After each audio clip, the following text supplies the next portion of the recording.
नमस्ते, मैं शिवा स्वाति हूँ और ये वीडियो एक्सप्लेन करने के लिए है कि ये जो हमारे अंदर बार बार विचार आता है, मेरे साथ ही ऐसा क्यों हो रहा है, मेरे लाइफ में इतनी प्रॉब्लम्स क्यों आ रही हैं। ये विचार हर इंसान के अंदर आता है, ये सिर्फ आपके अंदर नहीं आ रहा। आपकी मम्मी, आपके पापा, आपके इन लॉज, आपके हस्बैंड, आपके बच्चों, आपकी मेड, आपके नेबर, आपके फ्रेंड्स, हर कोई ये बोल रहा होगा मेरे साथ ही ऐसा क्यों होता है। ये जो मेरा है ये एक्चुअली मेरा नहीं है, ये आपका डिवीज़न है दूसरे से। जब आप धरती पे आते हो तब आप एक यूनिक एंटिटी हो, एक यूनिक हिस्सा हो भगवान का जो दूसरा नहीं है। जैसे कि एक सूरज है, उसकी कई किरणें हैं और हर किरण में फ़र्क क्या है। जब भगवान एक बड़े से सूरज की तरह है और भगवान की कई किरणें हैं जो हर बॉडी में होती है, पर हर किरण को पता होना चाहिए कि वो दूसरे से अलग है और उसका काम अलग है। हालांकि सबका काम ब्राइटनेस बढ़ाना है, सबका काम हैप्पीनेस बढ़ाना है, हर किरण का काम पॉजिटिविटी बढ़ाना है, पर किस एरिया में बढ़ाना है, किस तरह बढ़ाना है, वो हर किरण का अलग काम होता है। सो आपकी जो हर किरण है, आपके अंदर जो वाइब्रेशन है, वो हर किरण ये सोचेगी मेरे साथ ही ऐसा क्यों हो रहा है। ये जो मेरे साथ है ये एक भ्रम है, ये इल्यूजन है। हर किसी को प्रॉब्लम्स आ रही हैं अलग अलग तरीक़ों से। किसी को फाइनेंशियल प्रॉब्लम्स आ रही हैं, किसी को बीमारियां बहुत आ रही हैं, किसी को एडिक्शन प्रॉब्लम्स आ रही हैं, किसी को हेडेक्स हो रहे हैं, किसी को बेसिकली कोई बोल नहीं पा रहा है, कोई सुन नहीं पा रहा है। हर इंसान से आप बात करोगे तो बहुत प्रॉब्लम्स निकल आएंगी और हर इंसान को लगता है कि उसकी प्रॉब्लम सबसे बड़ी है, पर ऐसा नहीं होता है। हर इंसान के कोटे में 25% लाइफ के प्रॉब्लम्स होती हैं, डिफरेंट टाइप्स की होती हैं। आप कुछ इंसान को आपको लगता है कि ये बहुत गरीब है, इनकी लाइफ में कितनी प्रॉब्लम्स हैं, मगर वो उस गरीब इंसान को ऐसा नहीं लगता है कि वो बहुत गरीब है या वो इन्फीरियर है या वो आपसे कमज़ोर है। उसको ऐसा नहीं लगता है। उसके लाइफ में प्रॉब्लम्स हैं क्योंकि उसके सर्कमस्टांसेस ऐसे हैं। मगर अगर आप उससे बदतमीज़ी से बात करोगे तो वो आप पे चिल्लाएगा, वो आपको मारने के लिए आएगा, क्योंकि उसको नहीं लगता कि वो आपसे किसी भी तरह कमज़ोर है। क्योंकि फाइनेंसेस या मनी ही एक हिस्सा प्रॉब्लम्स का नहीं होता है। प्रॉब्लम्स आपको हो सकता है आपको बहुत बीमारियां हों, या हो सकता है कि आपको कांस्टेंट टेंशन में रहना पड़ता हो, आपके बहुत बिल्स हों, आप बहुत बड़ा बिजनेस चलाते हैं और बहुत बड़ा बिजनेस मैनेज करने के लिए आपको बहुत टेंशन में रहना पड़ता है। अगर आप भगवान की नज़रों से देखोगे तो जितनी गरीब आदमी के प्रॉब्लम्स है उतने ही एक बड़े बिजनेसमैन के भी प्रॉब्लम्स होंगे, उतने ही एक बड़े लीडर के भी होंगे, मगर डिसीजन मेकिंग अथॉरिटी अलग अलग है। एक्चुअली होता यह है कि जब कोई बहुत बड़ा किंग होता है या बहुत बड़ा बिजनेसमैन होता है तो वो इतना थक जाता है लाइफ के एंड से। कई बार लोग बोलते हैं कि हमें ये और नहीं करना, और फिर आपको किसी बहुत गरीब इंसान के बॉडी में पैदा हो जाते हैं जहाँ पर आपको कोई डिसीजन लेना ही नहीं है, हर कोई डिसीजन दूसरा ले रहा है और आपको बस ओबे करना है।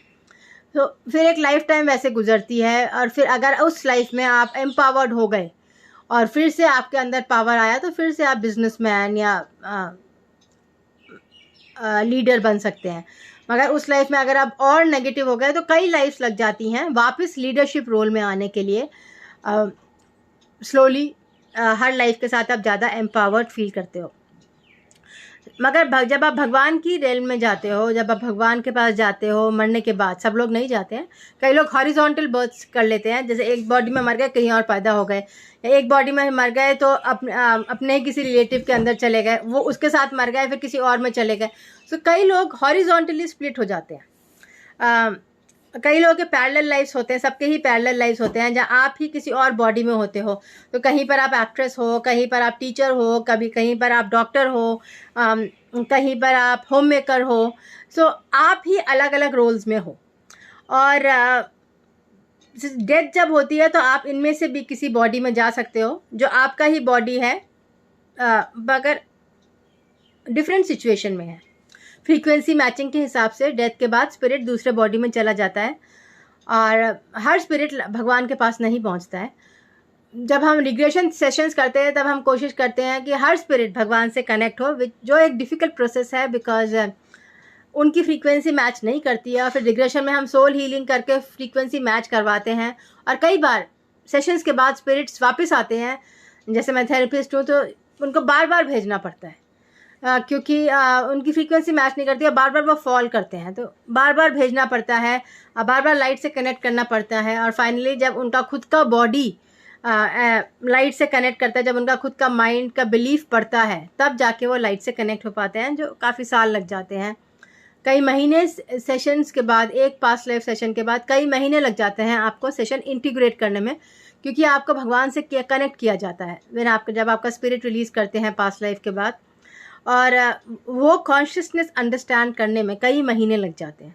हालांकि आप सेशन के बाद आपको लगता है आपके सारे आंसर्स मिल गए, मगर आपको मेडिटेशन बताई जाती है हर सेशन के बाद, जो आपको करते रहने पड़ती है, ताकि आप फिर से उस फीलिंग ऑफ ब्लिस में आ जाओ जिसमें आप सेशन में होते हो। तो कई लोगों के साथ ऐसा भी हुआ है कि सेशन में बहुत ब्लिस में आ गए, उसके बाद उन्होंने अल्कोहल ले लिया या बहुत सारे काम में लग गए और बहुत स्ट्रेस आ गया और सडनली वो ब्लिस गायब हो गया। सो देन दे फील कि सेशन का फ़ायदा ही नहीं हुआ। पर ऐसा नहीं होता है। सेशन में वो जो ब्लिस आ गया वो आप वापस रिक्रिएट कर सकते हो। वापस उन 3 घंटों में आप अपने वरीज के बिना नहीं सोचें और मेडिटेशन करें और बार बार वही फीलिंग माइंड में क्रिएट करें, तो एक बार जो ब्लिस क्रिएट हो गया वो वापस क्रिएट हो जाएगा। मगर उसके लिए काम करना पड़ता है और अपना रूटीन छोड़ना पड़ता है। तो सबके साथ ऐसा नहीं होता। ज़्यादातर लोग तो रेस्ट कर लेते हैं सेशन के बाद और फिर मेंटेन कर पाते हैं, पर कई लोग बहुत स्ट्रेस में होते हैं, बहुत काम होता है, फिर वो नहीं कर पाते हैं। मगर वो ब्लिस की फीलिंग जो सेशन में आती है वो रियल है और वो बार बार क्रिएट हो सकती है अगर आप वापस सेशन लें या वापस सेल्फ वर्क करें। मैं एक कोर्स करने वाली हूँ क्लास प्लस ऐप पे, emotional management and soul empowerment app में। उसमें छोटी छोटी एक्सरसाइजेज मैं डालूँगी ताकि आप उन मोमेंट्स में एंगर से मुक्त हो सकें या रिजेक्शन से मुक्त हो सके और ब्लिस क्रिएट कर सकें। तो आप कंटिन्यूसली कई एक्सरसाइजेस करते रहेंगे तो वो ब्लिस की फीलिंग आप में आने लगेगी। और ये 10-10 मिनट की एक्सरसाइज होंगी, 3 घंटे का सेशन नहीं होगा। आपको पूरा दिन उसके लिए सेक्रीफाइस करने की ज़रूरत नहीं पड़ेगी। और ये मेंटेनेंस एक्सरसाइजेज भी होती हैं। सेशन भी अगर आप लेते हैं तो उसके बाद मेंटेनेंस एक्सरसाइजेज भी इस तरह आप कर सकते हैं। बिकॉज डिफ़िकल्टीज़ तो लाइफ में आती रहेंगी, क्योंकि आप बॉडी में हुई इसीलिए ताकि आप डिफ़िकल्टीज़ ओवरकम कर सको और आपकी फ्रीक्वेंसी डेथ में जो आपकी बर्थ में फ्रीक्वेंसी है उससे हायर हो। जितने आप पैदा जब हुए तब आपकी जो एनर्जी वाइब्रेशन था, जो भी आपका यूनिट था एनर्जी का, उससे ज़्यादा आपका पॉजिटिव वाइब्रेशन होना चाहिए डेथ के टाइम पर, तब आपका जन्म सक्सेसफुल हुआ है। अगर आप ज़्यादा स्ट्रेस में हो डेथ के टाइम पे, मतलब आपका जन्म फेल हो गया है और आपको फिर से यही जन्म वापस लेना पड़ेगा। जब आप मुक्ति के लिए चाहते हो, मोक्ष के लिए चाहते हो, तब आप कोशिश करते हो कि इवन अगर अभी तक आप में वो पॉजिटिव वाइब्रेशन नहीं आया है तो आप थेरेपी के थ्रू वो एक्सरसाइजेस सीख लो, भगवान से कनेक्शन कर लो, ताकि आप में अब वो वाइब्रेशन आने लग जाए। या मेडिटेशन के थ्रू आप भगवान से कनेक्ट करते हो ताकि आप में वो वाइब्रेशन आने लग जाए। इमोशनल मैनेजमेंट के थ्रू, सोल एम्पावरमेंट के थ्रू, जिससे कि आपकी जो मौत है वो ज़्यादा पीस में हो आपके बर्थ से। और जब आपकी मौत में आप पीसफुल महसूस करोगे तो अगला जन्म अच्छा होता है और ऐसे रेल में होता है जहाँ पे प्रॉब्लम्स थोड़ी कम होती है। जो अभी प्रॉब्लम्स हैं उससे अगले जन्म में प्रॉब्लम्स थोड़ी कम होंगी। अगर आपकी मौत पीसफुलनेस में हुई या हंसते हुए हुई तो वो अच्छी मौत है। और अगर आपकी मौत बहुत दुख में हुई, बहुत पेन में हुई, तो बहुत टाइम तक आप उसी बॉडी में फंसे रहोगे, उन्हीं रिलेटिव्स के साथ फंसे रहोगे, उन्हीं फैमिलीज़ में फंसे रहोगे और बड़ी मुश्किल से आप निकल पाओगे उस पेन से, क्योंकि पेन में मैग्नेटिज्म है और वो सर्किट्स खींचते हैं। जिस तरह पेन खींचता है उस तरह खुशी नहीं खींचती है। खुशी आपको जाने देती है, खुशी आती है फिर चली जाती है। खुशी आपको पकड़ के नहीं रखती है, मगर पेन की एनर्जी आपको पकड़ के रखती है और पेन आपको छोड़ता नहीं है।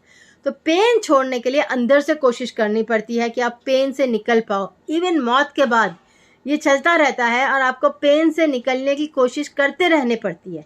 नहीं तो जिस भी बॉडी के साथ अटैच्ड हो उसमें वो पेन पास हो जाता है और फिर आप देखेंगे आप में जो प्रॉब्लम्स थी आपके बच्चों में वो प्रॉब्लम्स आ गई, जैसे कहते हैं जेनेटिकली कॉज्ड, बच्चों में वो प्रॉब्लम्स आ जाती हैं बिकॉज आपने ओवरकम नहीं की, तो वही डीएनए ट्रांसफ़र हो जाता है लार्जली बिकॉज पेरेंट्स के अटैचमेंट्स हो जाते हैं बच्चों के साथ और फिर वो छोड़ नहीं पाते हैं। तो these are actual spirit attachments जो हमें सेशन में तो निकालने ही पड़ते हैं ताकि इंसान एक फीलिंग ऑफ ब्लिस में आ पाए, और जो स्पिरिट गया है वो भी कुछ मोमेंट्स के लिए एक फीलिंग ऑफ ब्लिस एक्वायर कर पाए, ताकि आगे जाके जब भी उसका रीबर्थ होगा उसकी लाइफ अच्छी हो और फिर वो हायर पॉजिटिव फ्रीक्वेंसी में जा पाए। So that is why past life sessions expensive होते हैं, बिकॉज ये पूरा लाइफ टाइम कवर करते हैं और अगला बर्थ भी कवर करते हैं, और इसमें बहुत एनर्जी चली जाती है। मगर कोशिश मैं ये कर रही हूँ कि इसके साथ 10-10 मिनट की एक्सरसाइजेज भी अपलोड कर लूँ इमोशनल मैनेजमेंट पे, ताकि ऐप में, so that process of evolution थोड़ा इजी हो जाए सबके। जो लोग पास्ट लाइफ नहीं कर पाते, जिनको बिलीफ नहीं है, वो लोग भी थोड़ा सा अंडरस्टैंड कर पाएँ इनर सेल्फ को, सबकॉन्शियस माइंड को, और अपने आप को ब्लिस में कैसे लाना है। बहुत सारे लोग आजकल कोर्सेज कर रहे हैं ताकि आप ब्लिस में आ जाओ और अपलिफ्टेड महसूस करो। ये बहुत पॉपुलर हो रहा है क्योंकि न्यू एज आ रही है, सतयुग आ रहा है, और जितने भी कोर्सेज हैं जहाँ भी आपको पुल लगता है टेलीपैथिकली स्पिरिचुअली, वो कोर्सेज आपको करने चाहिए ताकि आपका सोल ज़्यादा इवॉल्व कर पाए। सिर्फ फाइनेंशियल कोर्सेज करना काफ़ी नहीं है, बिकॉज मनी ज़रूरी है लाइफ में, मगर सिर्फ मनी से आपको हैप्पीनेस नहीं आएगी। इनफैक्ट मनी के साथ आप बहुत अटैच रहोगे तो आपको हार्ट अटैक आ सकता है बिकॉज आप बहुत स्ट्रेस में चले जाते हो। सो आपको बैलेंस करना पड़ता है इमोशंस और फाइनेंसेस। तो जहाँ भी ये वाई मी सिंड्रोम आता है कि मेरे साथ ही ऐसा क्यों हो रहा है, आप रियलाइज़ कीजिए कि आपके साथ ही नहीं हो रहा है। हर इंसान को अलग अलग तरह से प्रॉब्लम्स आ रही हैं लाइफ में, और वो लोग अलग अलग तरह से उनको ओवरकम कर रहे हैं, और जिनको आप ब्लेम कर रहे हो वो भी अपने तरफ से बहुत प्रॉब्लम्स पे फंसे हुए हैं और बहुत मुश्किल से उन्हें ओवरकम कर पा रहे हैं। इंटेंशनली कोई भी आपको रिजेक्ट नहीं करता है या आपकी हेल्प करने को मना नहीं करता है, उन्हें कोई तरीका ही नहीं आता है आपकी हेल्प करने का या आपको एक्सेप्टेड महसूस कराने का। और वाइब्रेशनली आपको रिसीव भी करना होता है हेल्प, आपकी लाइफ में हेल्प आने के लिए। और अगर आप वाइब्रेशनली पॉजिटिव हैं तो आप ऐसी सिचुएशन में रह ही नहीं पाएंगे जहाँ पर आपके चारों तरफ बहुत रिजेक्शन है और बहुत नेगेटिविटी है, बिकॉज अपने आप एनर्जी आपको फोर्स करेगी कि आप वहाँ से उठ के चले जाएं या आप ऐसी जगह रहें जहाँ पीसफुल महसूस करें, क्योंकि वाइब्रेशंस एक दूसरे को अट्रैक्ट करते हैं, और जो भी आपकी वाइब्रेशनल फ्रीक्वेंसी है आप वहीं रह पाओगे जहाँ आपके सर्कमस्टेंसेस उस वाइब्रेशनल फ्रीक्वेंसी से मैचिंग है। अगर आप बहुत पॉजिटिव हो और आसपास बहुत नेगेटिव लोग हैं तो अपने आप देखोगे कि एनर्जी कॉर्ड्स कट जाते हैं ओवर टाइम, और आप ऐसी जगह रहते हो जहाँ आप पीसफुल महसूस करते रहोगे, क्योंकि लॉ ऑफ अट्रैक्शन से जिस भी बीइंग में आप रहते हो वो कंटिन्यू होता ही रहता है, वो साइकिल चलती रहती है। सो इवन आप बहुत प्रॉब्लम्स में फंस गए फिर भी आप देखोगे कि आपको ऊपर खींच लिया जाएगा, भगवान आपको ऊपर खींच लेंगे, एनर्जीज आपको ऊपर खींच लेंगी, क्योंकि लॉ ऑफ अट्रैक्शन ऐसे काम करता है कि जिस भी फीलिंग में आप रहते हो मेडिटेशन में वो बार बार रिक्रिएट हो। सो कहीं ना कहीं आप एक पपेट होते हो भगवान के हाथ में, और आप एक चैनल होते हो। इवन अगर आप बहुत मेडिटेटिव नहीं हो, सेंटली नहीं हो, इवन देन आप भगवान के लिए एक क्रिएशन हो, एक पपेट हो जो भगवान का लाइफ फोर्स अंदर आके उसको मूव करता है। और जहाँ तक आप भगवान का लाइफ फोर्स अंदर ले रहे हो वहाँ तक आप पॉजिटिव महसूस करोगे, मगर जहाँ आपने ये लाइफ फोर्स लेना बंद किया और अपने आप को भगवान समझना शुरू किया और भगवान से झगड़ा करने लगे तो वहाँ नेगेटिविटीज़ आ जाती हैं लाइफ में, और फिर नेगेटिविटीज़ आने लगती हैं तो फिर वो आपको पकड़ती हैं मैग्नेटिकली, और लाइफ टाइम्स पूरे बहुत साल निकल जाते हैं वो नेगेटिविटीज़ के चक्रव्यूह से बाहर निकलने में और एक हायर फ्रीक्वेंसी में आने में। So art of creation, process of creation आसान नहीं है, प्रोसेस ऑफ क्रिएशन बहुत मुश्किल है। फिज़िक्स, मैथमेटिक्स, इकोनॉमिक्स, कोई भी सब्जेक्ट आप ले लो, उन सब से प्रोसेस ऑफ क्रिएशन ज़्यादा मुश्किल है, क्योंकि ये एवरीडे लाइफ में आपको टेस्ट करता है, हर मोमेंट में आपको टेस्ट हो रहा होता है कि आप कोप अप कर पा रहे हो इस प्रॉब्लम से या नहीं कर पा रहे हो। हर मोमेंट में जब आप कोप अप कर पा रहे हो और कंटेंट महसूस कर पा रहे हो और प्रॉब्लम्स के बावजूद आप भगवान को थैंक यू कर पा रहे हो, वहाँ आप टेस्ट पास करते जा रहे हो, क्योंकि आपका पॉजिटिव वाइब्रेशन इंक्रीज़ हो रहा है। हर मोमेंट में जहाँ आप नेगेटिव महसूस कर रहे हो, ब्लेम कर रहे हो और भगवान से बोल रहे हो कि वाई मी, तो ये आप वहाँ वो टेस्ट फेल करते हो, बिकॉज वाई मी का आंसर तो ये है कि आपने खुद ये प्रॉब्लम्स प्लान की हैं, आपके जन्म पत्री में लिखा होता है ये प्रॉब्लम्स आएंगी, और एस्ट्रोलॉजी रिपोर्ट्स में होता है, बिकॉज इन प्रॉब्लम्स को ओवरकम करने के लिए ही आपने जन्म लिया है। ओवरकम इस तरह करना है कि आप ज़्यादा मेंटली स्ट्रांग महसूस करो, पॉजिटिव महसूस करो, और पैसे कमाना प्रॉब्लम्स ओवरकम करने का टेस्ट नहीं होता है। पैसे इस तरह कमाने होते हैं कि आप सर्वाइव कर पाओ विद पॉजिटिविटी।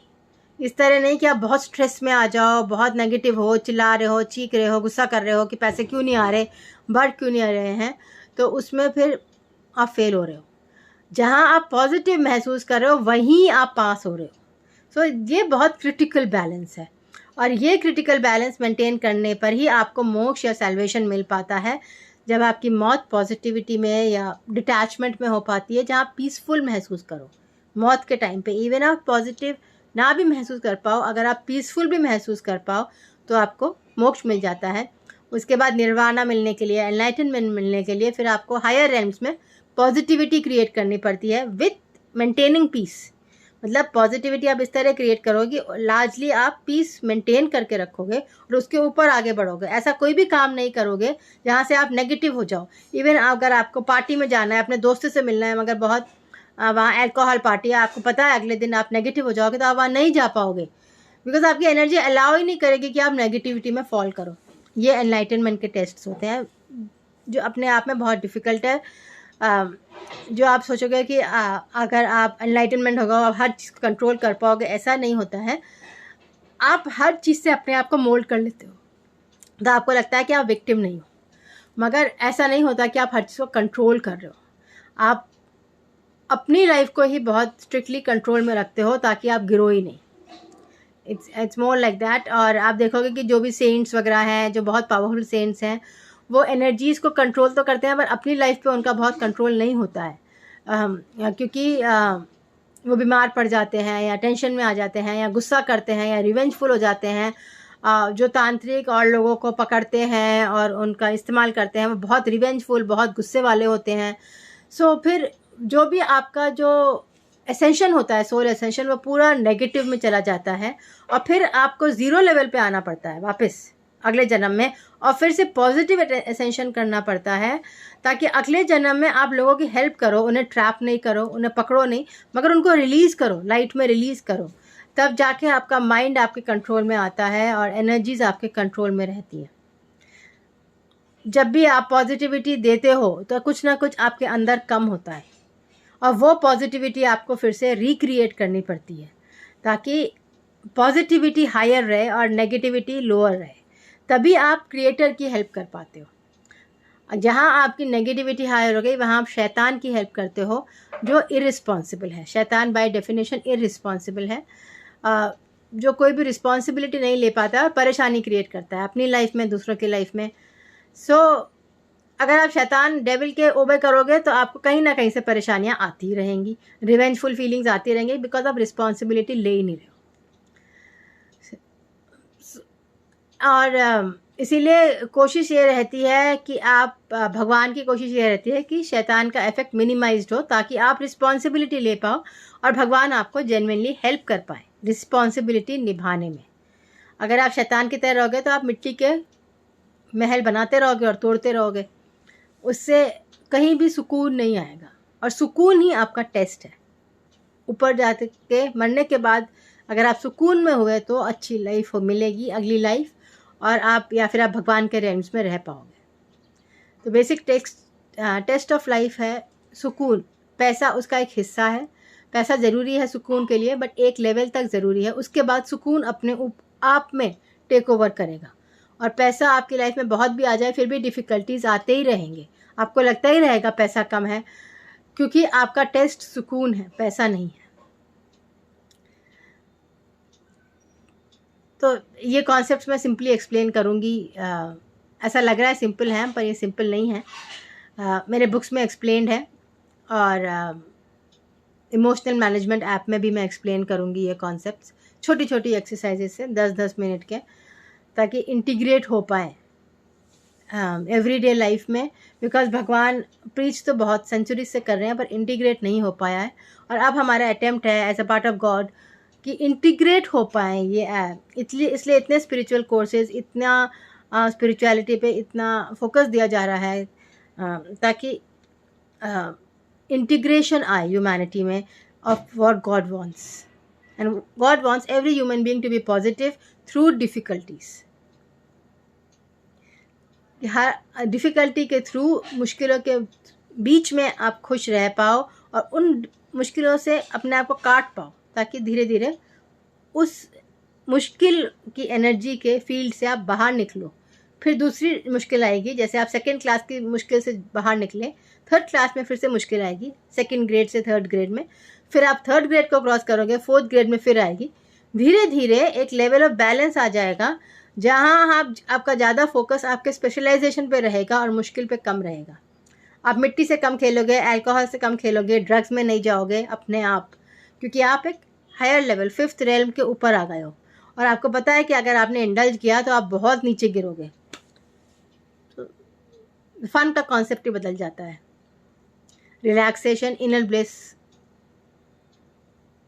उन एक्टिविटी से नहीं आता जो आपको फ़न लगते हैं। जब आप अल्कोहलिक हो या आप ड्रग एडिक्ट हो, तो आपको जिन एक्टिविटीज़ में फ़न लगता है, आगे जाके वो बहुत मुसीबत लगती है। सो पूरा सिस्टम ऑफ एवोल्यूशन ऐसा है कि आपको समझ में आया कि फ़न क्या है और क्या नहीं है, और आप वाई मी सिंड्रोम से निकल पाओ। तो please like and subscribe. Thank you.